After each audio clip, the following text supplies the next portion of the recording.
Hey, Nadja and Daniel, Jerry Springer here, and I want to wish you both a very, very happy birthday. I understand your fans, which of course I really appreciate, and I do want to wish you the best of luck with your web show. And hope you build a real nice audience, and good luck to you. I happen to know, by the way, that both of you are people of good character. And you might well say to me, well, wait a second, how do I know you're of good character? I'll tell you how I know. I checked our records. And as I look at them here, let me see. Yep.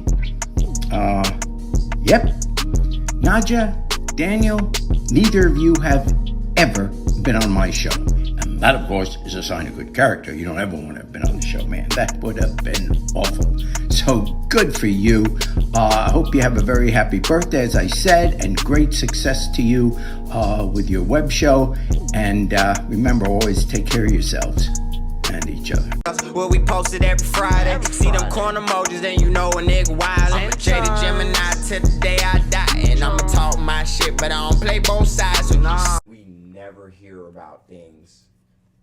Never hear about things unless it's just something that's meant to be sensationalized. Right. Or things have hit the fan at that point and it's boiling over and people got stuff to say. But this definitely a lot of, you broke it down to me, this could have been a lot of different things and definitely nothing that should have been ruled off like, fuck. But that's a big city, New York.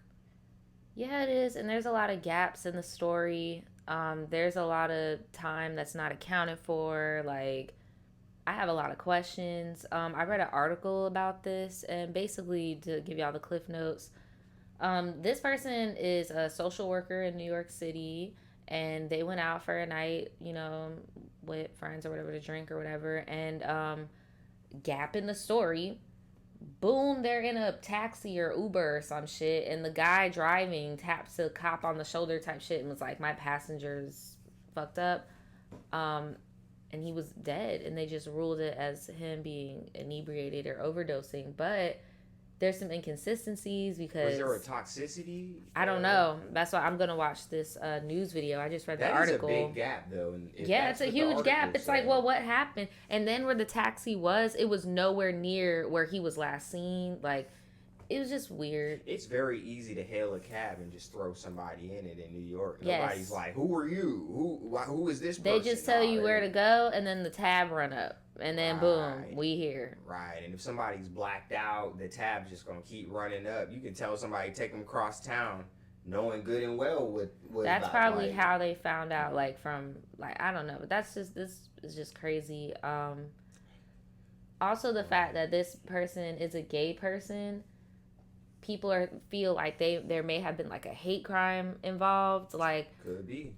I don't know. When people are from a marginalized group, whether it's you're gay or you're black or you're Hispanic or you're gay, black, and Hispanic, like, the odds are definitely not in your favor in terms of how things are going to be ruled unless it gets big. Like, I think pride probably really helped this case. Probably. You think so? Well, right now the case is pretty messed up because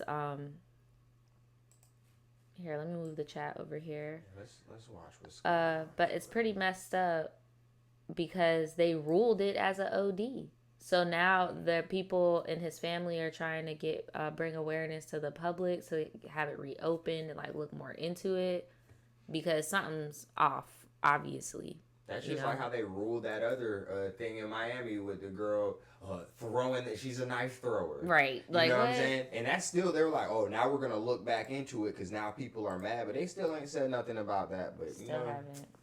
She's tells. Still walking around. Yep.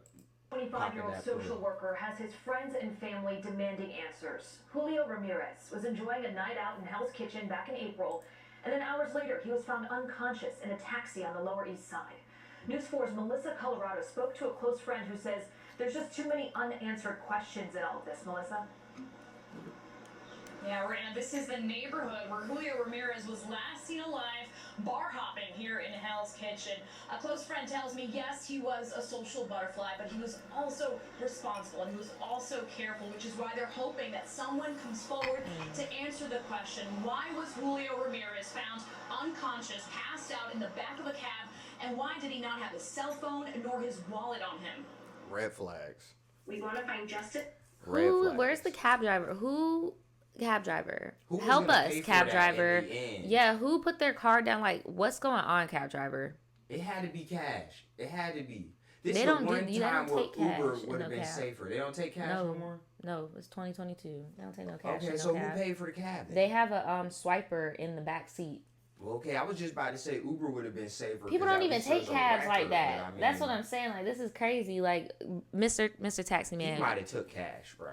I wouldn't be surprised if it. I feel like he might even be in on it. Where is he at? Can we get an interview from him? Like, I'm not trying to project, but I'm just like, can you help, bruh? Like, because there's a large gap. How did he get in there? Did he put himself in there? Like, do you have a dash cam? Like, what was the story when the person hailed the cab? Right.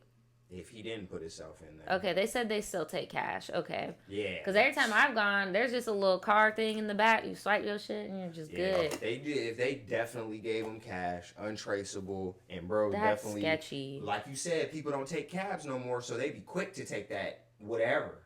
A lot of the times, and bro, all right, man. Bro. But no cash, no wallet, no phone. Nothing.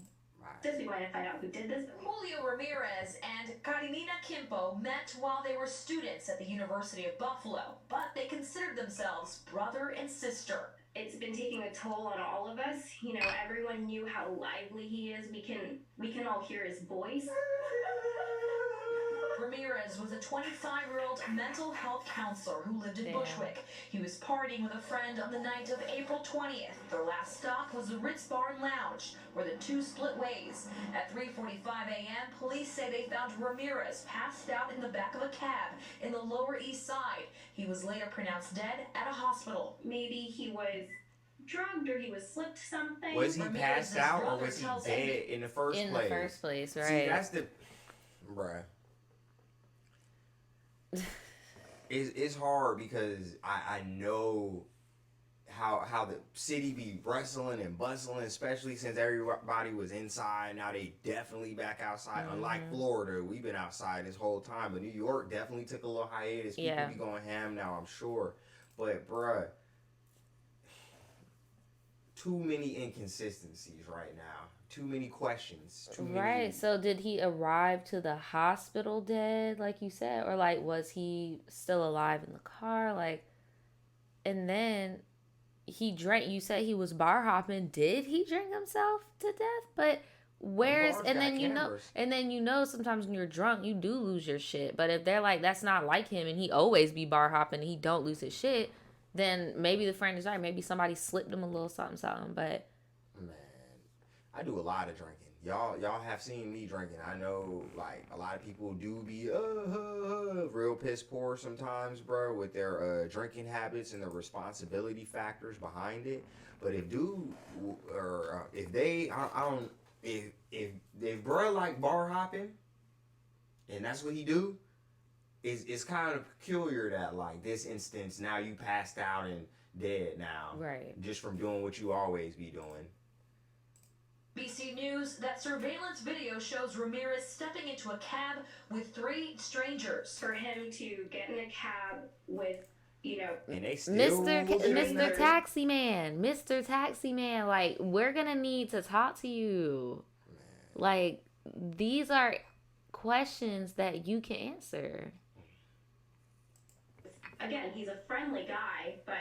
you know, he's typically very safe. His family and friends have reason to believe Ramirez may have been targeted. They say he didn't have his cell phone nor his wallet on him. He did not separate from that phone. He never let it die. Ramirez's brother told NBC News that when he searched his brother's laptop for clues, he found that his bank accounts were wiped out. $20,000. Bruh, y'all ruled it.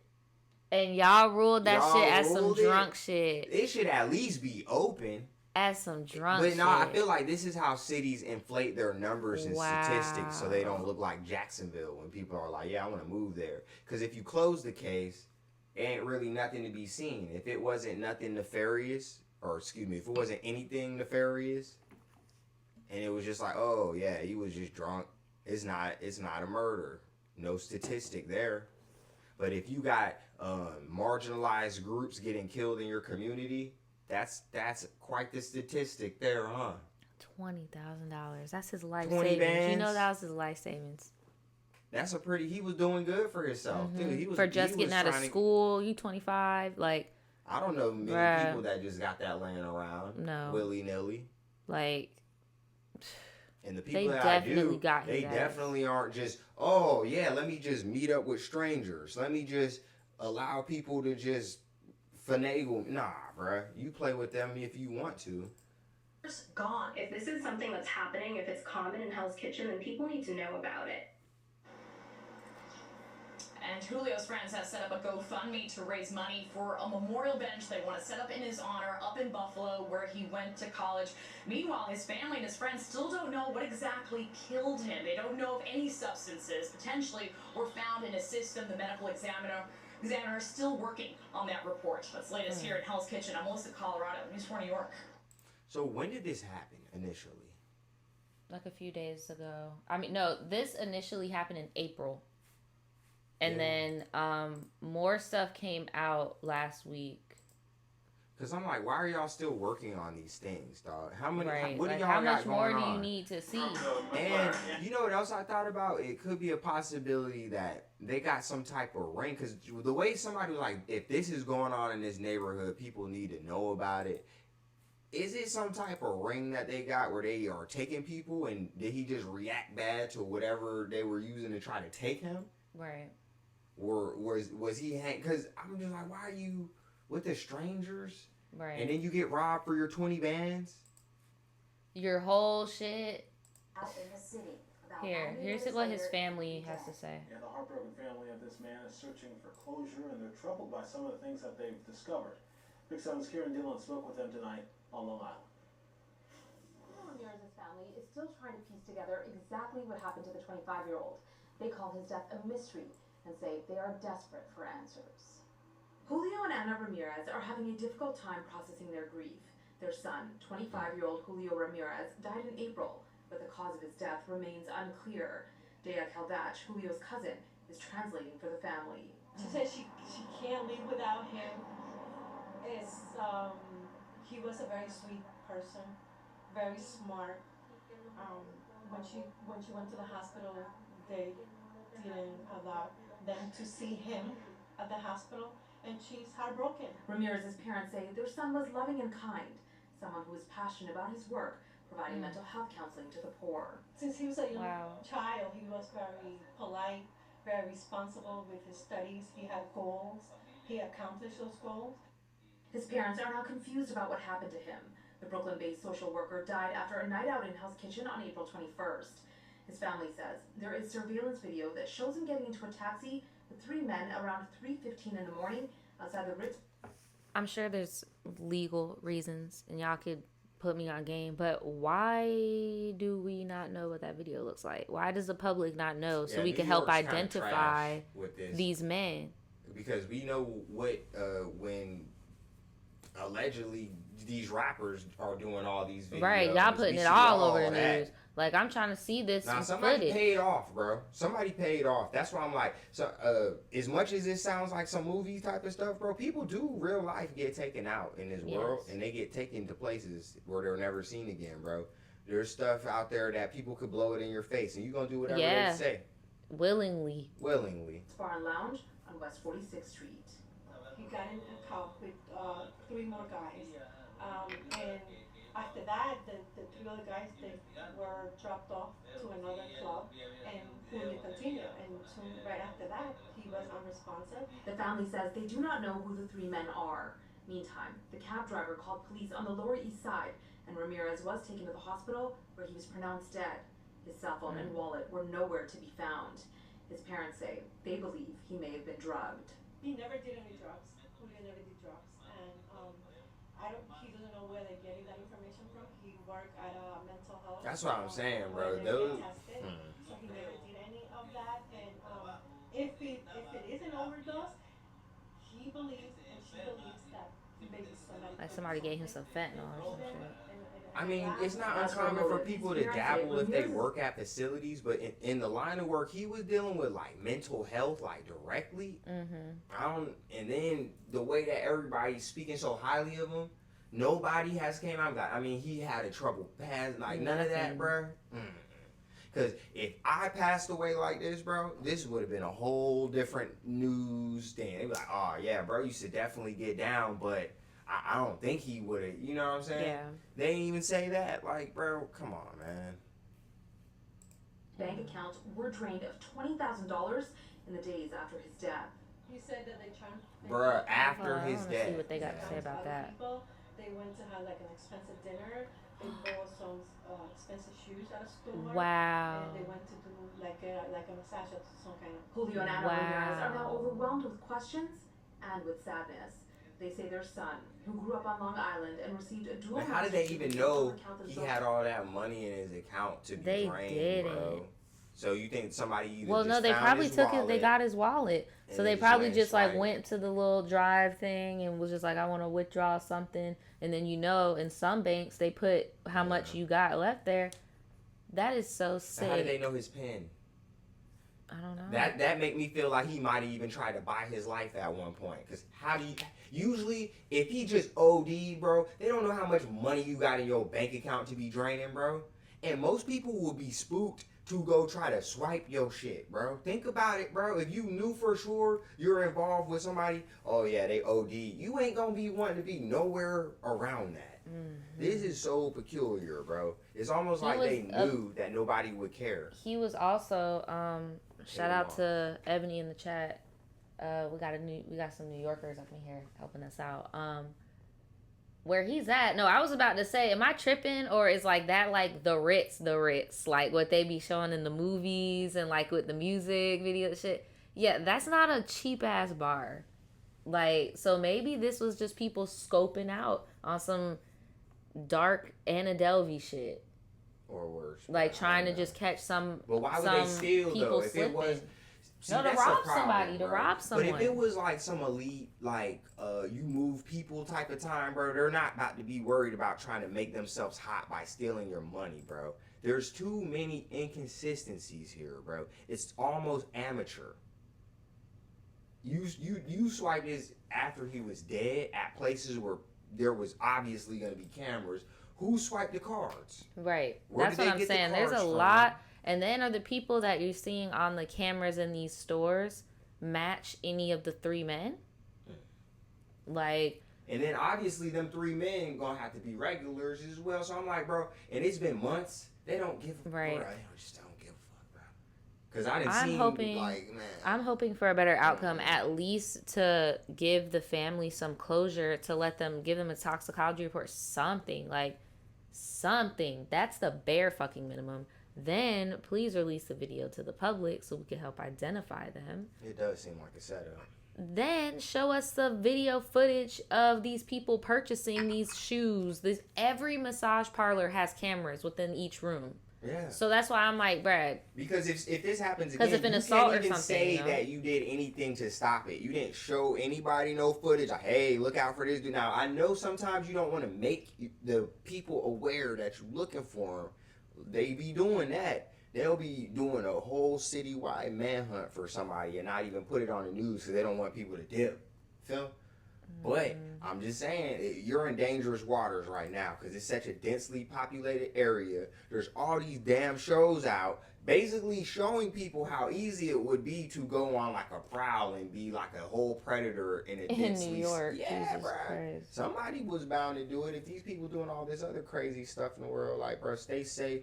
I know y'all can't keep the burners on you up there like that, but that family some healing find some type for of sure. solution, man.